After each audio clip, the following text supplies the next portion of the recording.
महीने भर से तो बाप की जड़ों में तेजाब डालने का काम कर रहा हूँ। कोई इजाज़त नहीं है, दो लोगों की है, गुरु चेले की, और गुरु चेला तय करते हैं वही चुनाव लड़ेगा और नहीं तो बाकी तो घर जाएगा।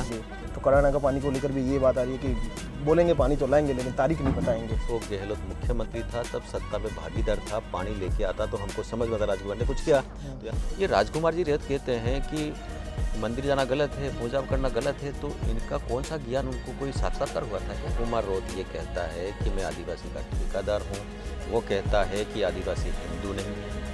भाजपा ने जितने भी निर्दलीय उम्मीदवार खड़े हुए उसमें बनामी लाल हो गए, एक अनिल कटारा जो घाटोल से आकर यहाँ पर चुनाव लड़ रहा है, उन सबको बीजेपी ने पैसा देकर उन्हें खड़ा किया, ऐसा आरोप है।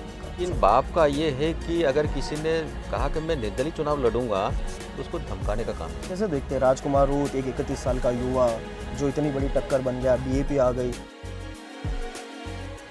नमस्कार, मैं जुगल कलाल और आप देख रहे हैं कट टू कट लाइव। 84 में प्रचार अब कुछ ही देर में थमने वाला है और मुख्यमंत्री भजनलाल शर्मा अब यहां पर सभा करके निकल चुके हैं और मंत्री बाबूलाल खराड़ी जो 1.5 महीने से यहां डेरा डालकर बैठे हैं। मंत्री साहब, पहला सवाल, मुख्यमंत्री खुद तीसरी बार आए और आप 1.5 महीने से, क्या लग रहा है आज के बाद कि आप कहां पर होंगे? 70,000 तक कितना कम करेंगे या जीतेंगे? देखिए, अभी आपने इस सभा का माहौल देखा होगा, जनता में इतना उत्साह है कि हमारा जो पांडाल बनाया था वो कई गुना छोटा पड़ गया, इससे 2-3 गुना लोग बाहर थे।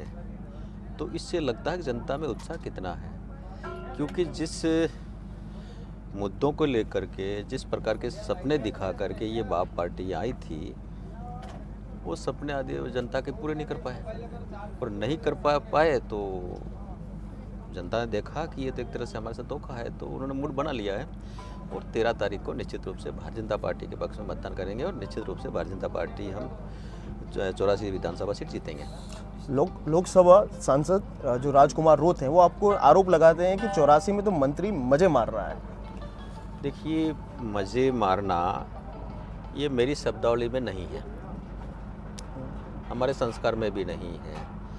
मैं यहाँ पर घूम रहा हूँ महीने भर से, तो बाप की जड़ों में तेजाब डालने का काम कर रहा हूँ। कितना तेजाब डाल पाए आप? बिल्कुल तेजाब डाल दिया और निश्चित रूप से इनकी जड़ें खत्म हो गई। जैसे कैसे देखते हैं राजकुमार रूत, एक 31 साल का युवा जो इतनी बड़ी टक्कर बन गया, बीएपी आ गई और बड़ा आदमी बन गया, अब उसकी राजनीति को किस तरह से देखते हैं, क्योंकि वो भी एक आदिवासी है? देखिए, आदिवासियों को भ्रमित करके जो पार्टी पनपी थी बीटीपी, उन्होंने कहा कि हम आदिवासियों की ही पार्टी है, समाज की पार्टी है, समाज का भला करेंगे और सबको हम नौकरी दे देंगे। उन्होंने तो यहाँ तक कहा था कि हम 8वीं और 5वीं को नौकरी दे देंगे। 8वीं और 5वीं को कोई सी भी सरकार जो नौकरी दे पाएगी क्या? हमारे पास में पढ़ा लिखा डिग्रीधारी लड़का रोड पे घूम रहा है, उसको नौकरी हम दे नहीं पाते हैं। और इस प्रकार से उन्होंने माहौल बनाया जिसके कारण से लोगों के मन में आ गया नहीं सबको नौकरी दे देंगे, युवा भी भ्रमित हो गया। इस प्रकार से एक तरह से लोगों ने उसको माथे बिठा लिया। लेकिन अब ये 6 वर्षों से जो देख रहे हालात, जिसके कारण से लोगों को लगा कि नहीं, ये तो केवल राजनीति करना चाहते हैं, अपनी कुर्सी के लिए करना चाहते हैं, इसलिए उन्होंने लोगों को छोड़ दिया। एक आरोप वो और लगाते हैं कि जो उनकी सभा में देखा गया कि भाजपा ने जितने भी निर्दलीय उम्मीदवार खड़े हुए उसमें बनामी लाल हो गए, एक अनिल कटारा जो घाटोल से आकर यहाँ पर चुनाव लड़ रहा है, उन सबको बीजेपी ने पैसा देकर उन्हें खड़ा किया, ऐसा आरोप है उनका। सभाओं में कहते हैं वो। ये तो क्या है, राजनीतिक आरोप है। जब उनसे लोग कट कर के, भाई कई नेता होते चुनाव लड़ना चाहते हैं, चुनाव तो एक ही लड़ेगा, लेकिन उनकी जो जिस प्रकार से सिलेक्शन प्रणाली है, उनकी एक प्रणाली बना रखी है, हमारी सिलेक्शन प्रणाली है। अब प्रणाली क्या है पता नहीं, 2 लोगों को बुला करके मतदान कराते हैं, क्या कराते हैं, फिर जब वो कराते हैं तो वो गिनती किनके सामने है। अब 2 लोग बैठ करके और तय कर लेंगे कि भाई ये चुनाव लड़ेगा या नहीं लड़ेगा, तो लोगों को अविश्वास होता है। अगर ये प्रणाली सबके सामने गिनो ना, पता लगेगा कौन किसके साथ है कौन किसके साथ नहीं है। तो ये भी एक भ्रम है। और जो लोग चुनाव लड़ना चाहता है, किसी भी पार्टी का लड़ता है, तो उसको मनाया जा सकता है ना। लेकिन बाप का ये है कि अगर किसी ने कहा कि मैं निर्दलीय चुनाव लड़ूंगा तो उसको धमकाने का काम किया। यहाँ तक भी उन्होंने कहा कि तेरे को जान से मार देंगे, तेरे पे गाड़ी चढ़ा दें। तो फिर राजा महाराजा को हटाया क्यों? तलवार का जमाना ठीक था। ये लोकतंत्र है, चुनाव कोई भी लड़ सकता है। हम कोशिश ये करते हैं कि हमारी पार्टी में कई नेता थे लड़ने वाले थे, उनको हमने कहा कि भाई अगली बार आपको अवसर मिलेगा, आप मत करिए। तो उस प्रकार से उन्होंने हमारी बात मान ली। इनमें आक्रोश इतना था कि राजकुमार रोत अकेला नेता बनना चाहता है, बाकी लोगों को ऊपर आना देना नहीं चाहता है। इसलिए उनसे वो भ्रमित होकर के वो गए, और जहाँ तक हमने उनको भड़काया तो तू क्या कर रहा है, या तो तेरे पे विश्वास नहीं है इस तरह है, और हमारे भड़कने से वो भड़क गए, तो तू क्या कर रहा है, तू कैसे रोक पा रहा है।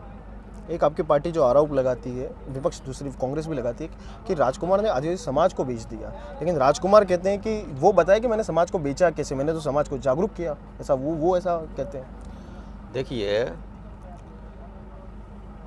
हम ये सुनते थे कि किसी ने जिस्म बेचा, ये बात तो समझ में आती है, लेकिन राजकुमार रोत ये कहता है कि मैं आदिवासी का ठेकेदार हूँ, वो कहता है कि आदिवासी हिंदू नहीं है। आप किस एंगल से देखते हो क्यों हिंदू नहीं है। सतयुग के बाद में त्रेता युग आया था, तब भगवान राम पैदा हुए थे। भगवान राम पैदा होने से पहले वाल्मीकि जी ने जो रामायण लिखी थी, हजारों साल पहले भगवान राम पैदा नहीं हुए थे, वो लिखने वाला वाल्मीकि आदिवासी था। और तब से हम राम राम करते हैं, वो कहता राम तो पैदा ही नहीं हुए। और उसके बाद ये कहता है कि हमारी लड़कियों को मुसलमानों से शादी करना चाहिए, हमें कोई दिक्कत नहीं है, कौन किससे शादी करेगा, कौन किससे किससे, हमें आपत्ति नहीं है। लेकिन ये बातें तू तय करेगा क्या, समाज तय करेगा, तू करेगा, वो करेंगे बातें क्या। इस प्रकार से वो कहता है कि मठ मंदिर में नहीं जाना चाहिए, भजन कीर्तन नहीं जाना चाहिए। यहाँ का आदिवासी आज से नहीं, सदियों से ये हमारे पुरखों का जो रिवाज है उसको लेकर चल रहा है। वो मंदिर पे जाता था, माता जी की पूजा करता था, शिव जी की पूजा करता है, भजन कीर्तन करता है, ये हमारी परंपरा है, आज से नहीं सदियों से है, अनादिकाल से चल रही है, और उसी विरासत को हम आगे बढ़ा रहे हैं। ये राजकुमार जी रेत कहते हैं कि मंदिर जाना गलत है, पूजा करना गलत है, तो इनका कौन सा ज्ञान, उनको कोई साक्षात्कार हुआ था क्या। और इसी कारण से उस समय लोग भ्रम में आ गए, तो इनको माथे चढ़ाया। निश्चित रूप से वो कहते हैं ना, आंधी की बातें आए, तूफान की बातें चले गए। और जो बिना लक्ष्य का और बिना उद्देश्य का कोई भी होता है, उसका पतन बहुत जल्दी हो जाता है। तो इनका उद्देश्य है कि ना कोई का लक्ष्य है, केवल और केवल सत्ता प्राप्त करना उद्देश्य है, इसलिए लोगों ने समझ लिया। एक कड़ाना का पानी को लेकर बड़ा मुद्दा उठ रहा है, विपक्ष वो कहता है कि बीजेपी उसी तरह से जैसे राम मंदिर को लेकर बात की कि मंदिर तो बनाएंगे लेकिन तारीख नहीं बताएंगे, तो कड़ाना का पानी को लेकर भी ये बात आ रही है कि बोलेंगे पानी तो लाएंगे लेकिन तारीख नहीं बताएंगे, कब तक होगा ये मजाक तो इनसे पहले कांग्रेस के लोग और अन्य पार्टियां बनाती थी, लेकिन हमने तारीख भी बता दी, और भूमि पूजन भी हुआ, और राम मंदिर का लोकार्पण भी हो गया। अब जैसे पानी को लेकर के ये कह रहे हैं कि ये जब आए थे तो अपने ये कौन सा कड़ाना से ये माथे पे कलश भर करके और पूरे एरिए में धूमधाम से स्वागत करते करते और गेजी गए कि हम गंगा लेके आए हैं।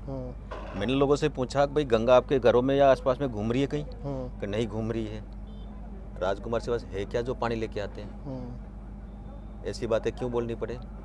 और होता तो ये अशोक गहलोत मुख्यमंत्री था, तब सत्ता में भागीदार था, पानी लेके आता तो हमको समझ में आता राजकुमार ने कुछ किया तो यहाँ की जनता इनको माथे चढ़ाती, लेकिन ये कुछ करना नहीं चाहते थे। और पानी लाएंगे तो हम लाएंगे, जितना जनता से कहते उतना करते हैं। तारीख बताएंगे क्या? तारीख के समय पर बता देंगे। ठीक है। एक आखिरी सवाल मेरा यही है कि एक मीम वायरल हो रहा है काफ़ी सोशल मीडिया पे, राजकुमार और भौर परमार जो शिक्षक हैं कि गुरु चेला की जोड़ी के लेकर, और ऐसा कहा जा रहा है कि बीजेपी द्वारा वायरल किया, आपने भी देखा होगा, क्या लगता है उस मीम को देखकर आपको? देखिए, जब खोटे कर्म करते हो तो ये चीज़ें समाज के बीच में आती है।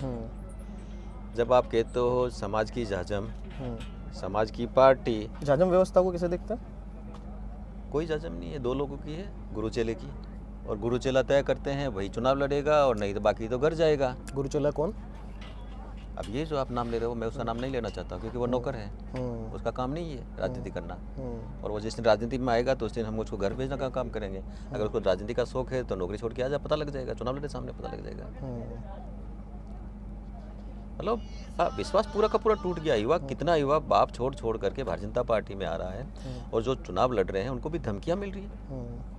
ये होगा क्या? हमने तो आज तक किसी को धमकाया नहीं। हमारे भी कई उम्मीदवार चुनाव लड़ते हैं। हम पार्टी से निष्कासित करना इतना ही तो कर सकते हैं, पार्टी और तो क्या सकते हैं? लोकतंत्र व्यवस्था है, यही पनिशमेंट है। उसको मारने की धमकी तो नहीं दे सकते ना।